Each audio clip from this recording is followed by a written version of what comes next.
Laurie Fluit, and I volunteer for Employer Support of the Garden Reserve. I do a lot of different things for ESGR, Employer Support of the Garden Reserve. I am the boss lift director, which is a fancy title for I help coordinate bringing bosses out to the training sites where the service members are at so they can see firsthand what their employers are doing and see why it's important that they let them go for their training, their guard duty, and when they get deployed. The reason I joined this organization was a little known secret for me is I almost went into the Air Force back in 1982. I was like 7, and I chose not to. I ended up getting a job here in Sioux Falls, and years later they had an opportunity. They needed volunteers, and I chose, this is my time to serve. I started in 2011, and I've never looked back.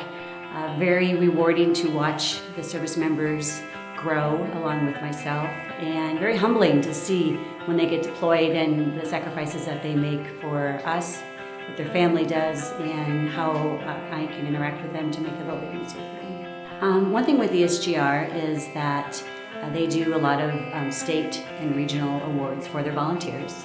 Not only do they do the Presidential Volunteer Service Award points, they also have their own state awards, Volunteer of the Year Award, Spirit of Volunteerism Award, and they also then put us through to various regional awards, which could be a Volunteer of the Year Award, it could be Employer Outreach, it could be Operational Support. I've been nominated for several of these and have won several at the regional. Haven't won any at the national, cut that out.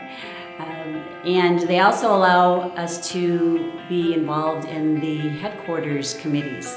So you could represent your region across the U.S., which you can travel to DC. And so there's a lot of motivation for me as a volunteer. I volunteered for many, many organizations, and this is probably the #1 organization I've ever had that has been so in tune with their volunteers. So not only are we important to the service members, they let us know that we're important as individuals and volunteers. And so that's what motivates me, is to know that I'm doing a good job for the service members, and the perk is to get rewarded at the end when you do. One of the things when I came on board with ESGR is I got a mentor, and he was a prior state chair for ESGR, and that motivated me a lot to understand a little bit more about the organization. And as we needed more volunteers, I thought, I can be a mentor. I've done that before.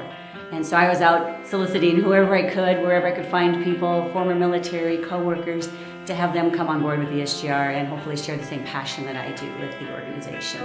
And in doing so, I helped develop volunteer checklists, what we need to talk to our volunteers for, and to be very honest with them about the commitment. It's not just get on a list and we'll call you once in a while. You are part of a committee, and there is expectation for you to be a part of us, and the more you do, the more rewarding it will be for you. And so I have brought on several new volunteers, and they all are doing a great job, and hopefully they will be mentors themselves one day, and we'll have a wonderful committee for long to come.